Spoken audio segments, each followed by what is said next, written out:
Hello dear students, very good morning. आपण तुमच्या अर्थनियोजन या पाठातील अगदी शेवटच्या टप्प्याकडे आलो आहे. मागील 2 व्हिडिओ लेक्चर्समध्ये आपण शेअर्स म्हणजे काय ते पाहिले. पहा, शेअर्सचा अभ्यास करत असताना आपण पाहिले आहे की जेव्हा अनेक व्यावसायिक एकत्र येतात आणि जेव्हा त्यांना एखादा उद्योग सुरू करायचा असतो तेव्हा त्यासाठी ते समाजाकडून एखादी मोठी रक्कम उभी करतात व त्याच्यातून एखादा उद्योग कारखाना सुरू केला जातो. आता त्यामध्ये जे आपल्या समाज व्यवस्थेतील लोक आहेत ते लोक इन्व्हेस्ट करतात, गुंतवणूक करतात शेअर्सच्या माध्यमातून. जर त्या कंपनीचा फायदा झाला तर शेअर्सची रक्कम आपोआप वाढणार आहे आणि लाभांश सगळ्याला मिळणार आहे. म्हणजेच काय तर त्यांना एक्स्ट्रा पैसे मिळणार आहेत. आता कंपनीचे भांडवल देखील वाढणार आहे. पर्यायी टुगेदर वी कॅन प्रोग्रेस असं तुम्ही ऐकलं असेल. बिझनेसमध्ये हे वाक्य नेहमी वापरलं जातं. तशा पद्धतीने शेअर्स काम करतं. परंतु नाण्याची दुसरीही बाजू असू शकते. एक तर फायदा होऊ शकतो किंवा तोटा होऊ शकतो. फायदा झाला तर जे गुंतवणूक करणारे आहेत, शेअर होल्डर आहेत, शेअर्स धारक आहेत, त्यांना पैसे मिळणार आहेत, लाभांश मिळणार आहे. पण जर तोटा झाला, कंपनीचं जर तिथे नुकसान झालं तर मात्र तो लॉस, तो जो काही होणारा तोटा असेल तो देखील शेअर्स धारकांनाच सोसावा लागणार आहे. मग हा तोटा काही वेळा खूप मोठ्या प्रमाणात होतो. मग हे टाळण्यासाठी हा तोटा कमी प्रमाणात होऊ शकतो का, यासाठी विचार केला गेला आणि या विचार प्रक्रियेतून म्युच्युअल फंड ही संकल्पना अस्तित्वात आली. म्युच्युअल फंड याला मराठीमध्ये वेगळा काही शब्द नाही, याला म्युच्युअल फंड असंच म्हटलं जातं. याला शॉर्ट फॉर्ममध्ये MF असं लिहिलं जातं. आता म्युच्युअल फंड म्हणजे काय ते आपण समजून घेणार आहोत.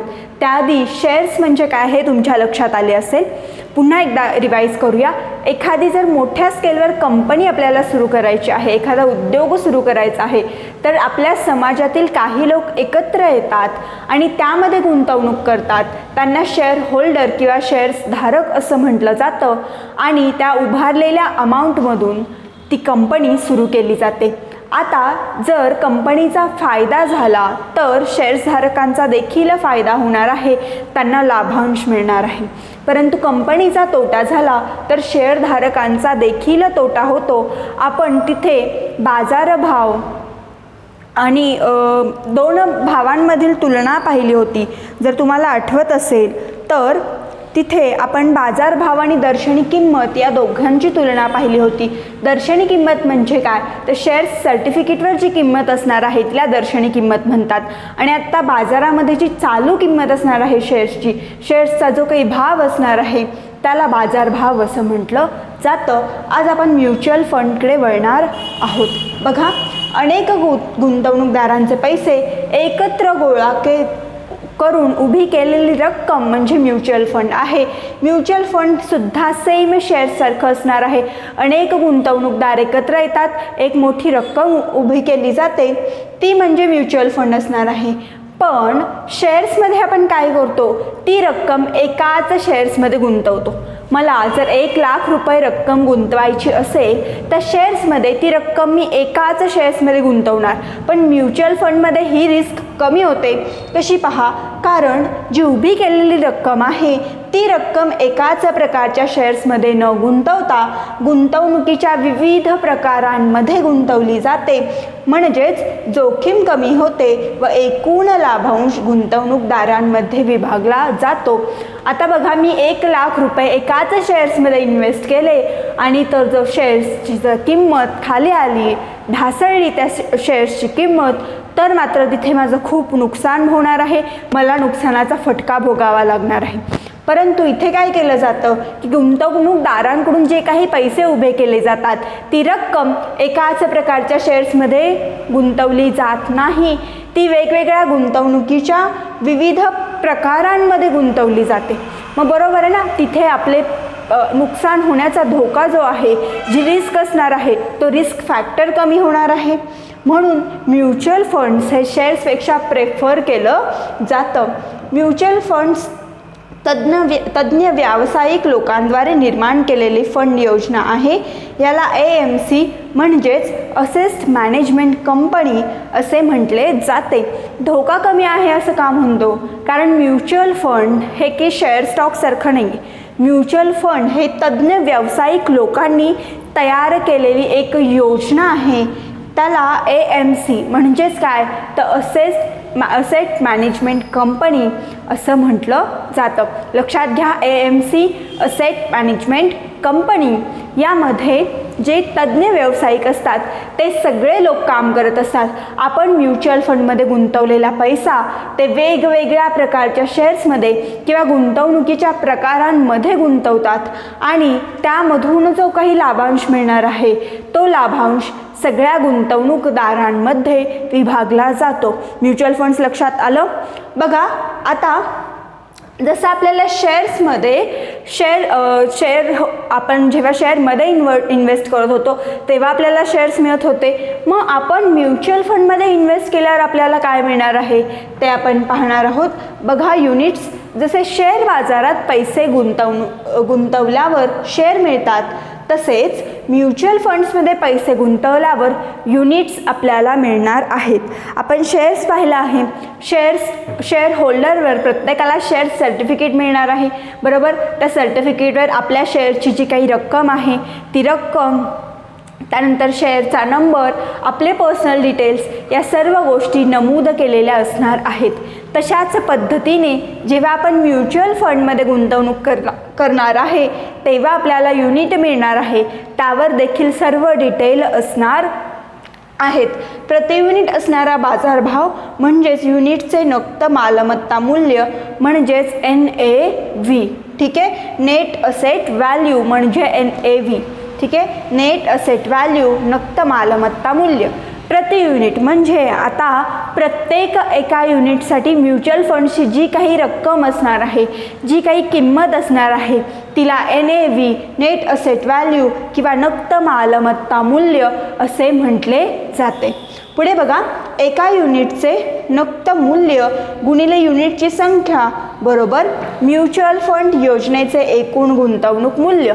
आता आपल्याला प्रश्नामध्ये असं विचारलं जाऊ शकतं की बाबा एका युनिटचे नक्त मूल्य अमुक रुपये आहे, युनिटची संख्या 10 आहे, तर एकूण गुंतवणूक किती ते काढा. तर म्युच्युअल फंड्समधली एकूण गुंतवणूक काढण्यासाठी वापरले जाणारे सूत्र आहे एका युनिटचे नक्त मूल्य म्हणजेच काय तर NAV गुणिले युनिटची संख्या. किती युनिट्स आहेत, जसं आपण म्हणत होतो 10 शेअर्स आहेत, तसे युनिटची संख्या जी काही तुम्हाला दिली असेल ती संख्या गुणिले म्युच्युअल फंड बरोबर म्युच्युअल फंड योजनेचे एकूण गुंतवणूक मूल्य. बघा हा फॉर्म्युला तुम्ही लक्षात ठेवणार आहात. अशा पद्धतीने म्युच्युअल फंड आपण पाहिले आहे. पुन्हा एकदा रिवाईज करूया. शेअर्स थोडेसे रिस्की आहे म्हणून म्युच्युअल फंड ही संकल्पना अस्तित्वात आली.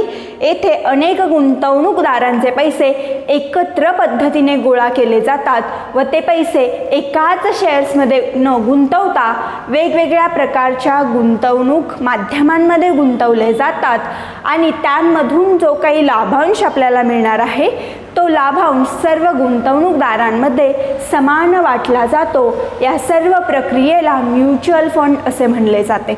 आता म्युच्युअल फंड चालवतं कोण, तर म्युच्युअल फंड ही योजना तज्ज्ञ व्यावसायिक लोकांद्वारे तयार केलेली आहे आणि ही योजना AMC म्हणजेच असेट मॅनेजमेंट कंपनी असं या कंपनीला म्हटलं जातं की जे लोक ही योजना चालवतात. ठीक आहे. AMC asset management company. पुढे बघा, जसं शेअर बाजारामध्ये आपण शेअर्समध्ये इन्व्हेस्ट करतो, गुंतवणूक करतो, तेव्हा आपल्याला शेअर्स मिळणार आहेत. तसेच म्युच्युअल फंड्समध्ये जेव्हा आपण गुंतवणूक करणार आहे तेव्हा आपल्याला युनिट्स मिळणार आहेत. आता एकूण गुंतवणूक जर आपल्याला काढायची असेल तर एका युनिटचे नक्त मूल्य गुणिले युनिटची संख्या बरोबर आपल्याला म्युच्युअल फंड योजनेचे एकूण गुंतवणूक मूल्य म्हणजेच किंमत किंवा रक्कम मिळणार आहे. आता युनिटचा प्रति युनिट असणारा बाजारभाव म्हणजेच फेस व्हॅल्यू त्याला काय म्हणतात तर नक्त मालमत्ता मूल्य म्हणजेच नेट असेट व्हॅल्यू NAV असं त्याला म्हटलं जातं. अशा पद्धतीने म्युच्युअल फंड्स जे काही तुम्हाला शिकायला होतं ते सर्व आपण आज पाहिले आहे. शेअर ब्रोकर ही संकल्पना शेअर्समधली देखील आपण पाहिली आहे. बघा, investments in mutual funds are subject to market risk. Read all the schemes related documents carefully. हे वाक्य तुम्ही ऐकले असेल किंवा वाचले असेल. टी व्हीवरती ॲडव्हर्टाईजमेंटमध्ये तर सिम्पली तुम्ही हे वाक्य ऐकलेच असेल. त्याचा अर्थ नीट समजून घ्या. क्वचित प्रसंगी म्युच्युअल फंडामध्ये गुंतवणुकीवर नफ्याऐवजी तोटा देखील होऊ शकतो आणि हा तोटा गुंतवणूकदारांना सोसावा लागणार आहे. ठीक आहे. बघा, हे वाक्य तुम्ही नेहमी ऐकलं असेल. Investments in mutual funds are subject to market risk. Read all the schemes related documents carefully.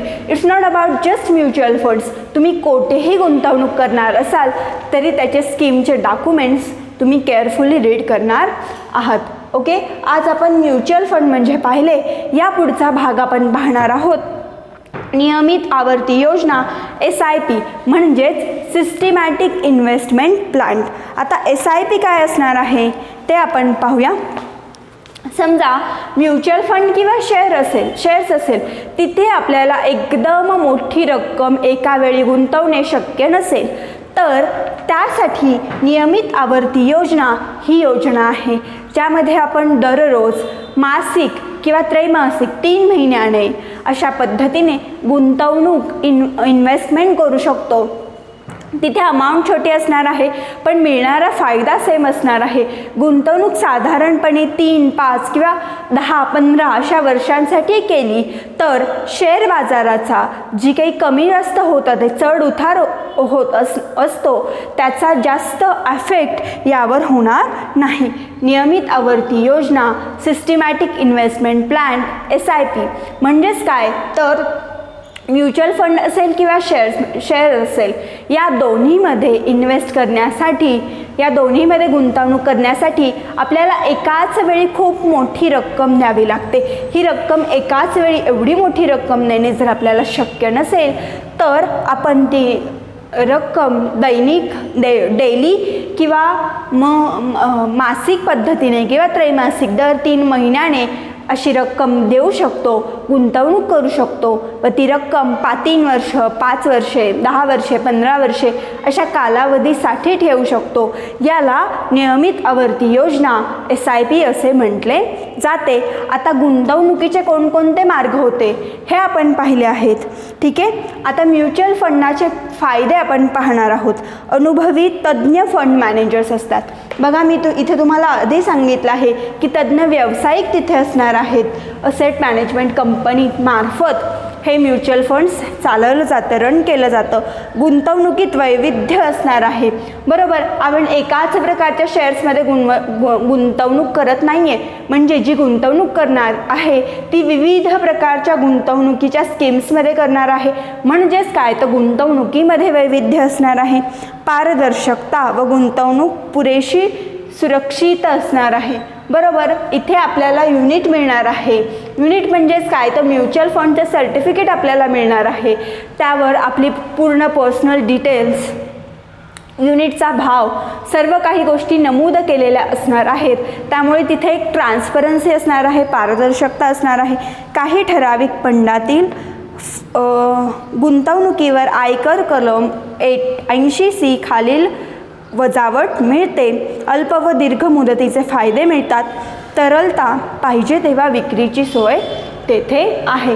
Mutual फंडमध्ये जे युनिट आहे ते युनिट आपण पाहिजे तेव्हा, आपल्याला हवे तेव्हा आपण विकू शकतो. त्याचं काही फिक्स अमाऊंट नाही आहे की एवढे वर्ष तुम्हाला ठेवावंच लागेल. जसं फिक्स डिपॉझिट FD आपण म्हणतो की FD जर आपण ठराविक अमाऊंटची केली 3 वर्षे, 5 वर्ष, 10 वर्ष तर ती तेवढे कालावधी पूर्ण होईपर्यंत आपल्याला तिचं काही करता येत नाही. ती मॅच्युअर होईपर्यंत काही करता येत नाही. तशा पद्धतीने म्युच्युअल फंड्सचं काही नाही. त्यामध्ये तरलता आहे. तुम्ही केव्हाही ते विकू शकता आणि अल्प व दीर्घ मुदतीचे फायदे तुम्हाला मिळणार आहेत. अगदी थोड्या कालावधीपासून ते जास्त कालावधीपर्यंत तुम्हाला हवा तेवढा कालावधी तुम्ही चूज करू शकता, तुम्ही निवडू शकता. पहा, आज आपण म्युच्युअल फंड पाहिलं आहे. म्युच्युअल फंड कशा पद्धतीने चालतं, चालवणारे कोण आहेत तर AMC आहेत. तिथे तज्ज्ञ व्यावसायिक असणार आहेत. AMC म्हणजे असेट मॅनेजमेंट कंपनी आहे. शेअर बाजारात आपण गुंतवणूक केल्यावर जसे शेअर्स मिळणार आहेत तसे म्युच्युअल फंडमध्ये गुंतवणूक केल्यावर आपल्याला युनिट मिळणार आहेत। एकूण गुंतवणूक म्युच्युअल फंडमधली काढण्यासाठी असणारे सूत्र आहे एका युनिटचे नक्त मूल्य गुणिले युनिटची संख्या। त्यानंतर नियमित आवर्ती योजना SIP सिस्टमॅटिक इन्व्हेस्टमेंट प्लॅन आपण पाहिला। ज्यांना म्युच्युअल फंड किंवा शेअर्स अशा योजनांमध्ये एका वेळी एवढी मोठी रक्कम गुंतवणे शक्य नसेल अशा लोकांसाठी ही योजना आहे। यामध्ये तुम्ही नियमित मासिक किंवा त्रैमासिक अशा पद्धतीने गुंतवणूक करू शकता। त्यानंतर आपण म्युच्युअल फंडचे फायदे देखील पाहिले आहेत।